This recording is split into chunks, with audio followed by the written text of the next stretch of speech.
जैसा कि आप सभी जानते हैं, ऑनलाइन क्लासेज की व्यवस्था विभिन्न विद्यालयों में करी गई है। उसी के संदर्भ में श्री महादेव पांडे आदर्श इंटरमीडिएट कॉलेज के तत्वाधान में यह क्लासेज जो है अनवरत फर्स्ट लॉकडाउन से चलाया जा रहा है और इसमें आप लोग फर्स्ट चैप्टर पढ़ चुके हैं, इंटेग्रेटेड कोर्स आज तक हमने पढ़ा।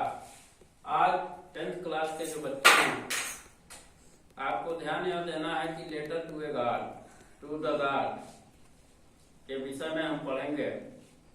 जेल फिस्ट द्वारा यह शॉर्ट स्टोरी के रूप में हमारे समक्ष यह पाठ अवतरित है। सबसे पहले हम जान लें कि जेल फ्रेंड्स one of the famous modern writer, यह आधुनिक युग के एक प्रसिद्ध राइटर के रूप में हमारे समक्ष उपस्थित हैं, जिनके ए लेटर टू गॉड को हम पढ़ेंगे।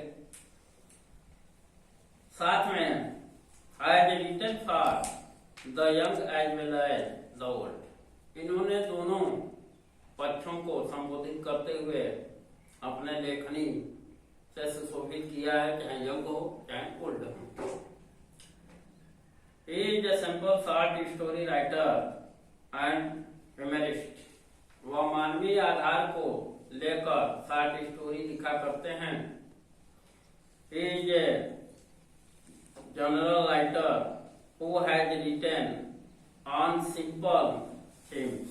माने हमारे जीवन में जो साधारण गतिविधियां हमारे मानव जीवन से होकर गुजरती हैं, उन छोटी छोटी गतिविधियों के विषय में लिखना इनका शौक है। आप कह सकते हैं is the fund of humanity. और साथ में a letter to God is his sample story which the full of humour. और इस स्टोरी में आपको यह देखने को मिलेगा कि उन्होंने किस मानवीय ढंग से इस पाठ के कैरेक्टर को उतारने का प्रयास किया है, जिससे समाज इससे सीख ले सके। या आप कह सकते हैं कि इस चैप्टर का सीधा सीधा माई ओपिनियन यह है, मेरा यह विचार यह है कि trust in God and do right. सीधी सी बात है, इतनी आस्था भी ईश्वर में लोगों की हो सकती है, इसको दर्शाने का प्रयास किया गया है एक कृषक के माध्यम से। About the lesson Lencho a hard working farmer. Lencho जो एक कठोर परिश्रम करने वाला किसान है, या आप यह भी कह सकते हैं कि लेंचो हार्ड वर्कर किसान है। Lived in a valley on the top of low hill, जो एक घाटी के छोटे पहाड़ी के टापू पर जिसका मकान था, वहां निवास करता था। One morning he faced running to the suburb snowfall, resulting a total damage of his crops। उसने एक दिन सामना किया स्नोफॉल से, ओले गिरने के वजह से उसकी सारी फसलें नष्ट हो गई, जिसको मानविक रूप से इसमें प्रदर्शित किया गया है। He turned to God, वह ईश्वर की ओर या ईश्वर की ओर आकृष्ट होता है, या ईश्वर में उसे आस्था होती है। God distressed and wrote a letter asking him to send on it।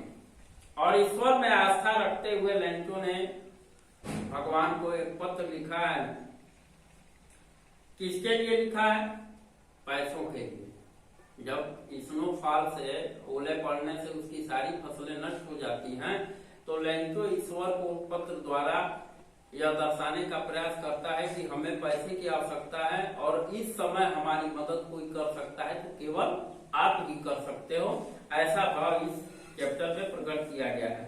A postman saw the letter to God and took it to the postmaster. पहले एक पोस्टमैन जो है उसके पत्र को पाता है, जो ईश्वर को प्रेषित किया गया रहता है या ईश्वर के पास भेजा गया रहता है, और उसे लेकर वह पोस्टमार्टम के पास जाता है।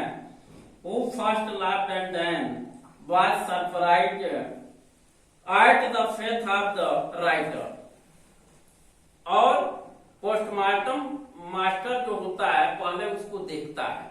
पत्र को देखने के बाद उसे हंसी आती है कि ईश्वर में भी ऐसे लोग हैं जो आस्था रखते हैं, और उसके बाद उसे आश्चर्य होता है कि जो पत्र लिखने वाला है ईश्वर में कितनी आस्था रखकर ईश्वर को पत्र लिखता है। उसका इतना विश्वास है कि ईश्वर को भी पत्र लिखने वाले लोग अभी संसार में हैं। इस तरह का भाव प्रकट करने का प्रयास किया गया है। He collected some money from his employees and sent to the Rancho along with a letter. उसने प्रयास करके अपने सहकर्मियों से, सहकर्मी मतलब उस ऑफिस में, पोस्ट ऑफिस में काम करने वाले छोटे बड़े जितने भी कर्मचारी थे, उनसे पैसे कलेक्ट करता है, और कलेक्ट करने के बाद एक लेटर के माध्यम में, पत्र के माध्यम से वह पुनः जो है लेंचो को पोस्ट कर देता है। When Lento got the letter with money and counted it less. जब लेंटो उस पत्र को प्राप्त करता है, प्राप्त करने के बाद जितनी उसकी आशा होती है, उस आशा के अनुसार पैसे को जब काउंट करने के बाद वो कम पाता है, तो उसे इस बात का बहुत नाराजगी होता है। So he wrote another letter to God asking him to send rest of the money. इसलिए जब काउंट करता है उसके पैसे उसकी इच्छा के अनुसार नहीं होते हैं, ईश्वर द्वारा मिले गए पैसे उसकी इच्छा के अनुसार नहीं होते हैं, तो अब पुनः पत्र लिखकर ईश्वर को पत्र लिखता है कि बचे हुए पैसे कब भेजे, या बचे हुए पैसे भी मुझे चाहिए, क्योंकि अगर उतने पैसे हमें नहीं मिलते हैं तो हमारे वर्ष भर का खर्च, परिवार का निर्वहन मैं नहीं कर सकूंगा। यह चैप्टर में आप आगे पढ़ेंगे, लेकिन यहाँ पे भाव यह है कि बचे हुए पैसे के अभाव में मेरा पूरा वर्ष नहीं बीतेगा, इसलिए उसने पुनः पत्र लिखा कि बचे हुए पैसे मुझे भेज दीजिए। Not by the post as the post office, और वह पैसे जो है पोस्ट ऑफिस के माध्यम से नहीं भेजना है, वह पैसे डाक द्वारा न भेजकर आप कैसे भेजेंगे? पोस्ट ऑफिस इम्प्लाइज पर ए बंच ऑफ क्रोप्स, वह पैसे मुझे किसी पोस्ट ऑफिस स्टाफ द्वारा नहीं मिलना चाहिए, वह पैसे मुझे डायरेक्ट आप भेजिए, ताकि वह पूर्णतः हमारी जरूरतों के अनुसार वो पैसे मिल सके। आगे इस चैप्टर को कल जो है पढ़ाया जाएगा। आप जो है इसको पहले कंडक्ट करेंगे, जो बताया गया है उसको हिंदी में जानने का प्रयास करेंगे, क्योंकि देखिए कोई भी लेसन पढ़ाया जाता है, अगर हिंदी रूपांतरण चाहे संस्कृत हो, चाहे इंग्लिश हो, चाहे कोई भी विषय हो, अगर अभ्यास आप नहीं करते हैं तो आपके पढ़ने लिखने का कोई औचित्य नहीं रह जाता है।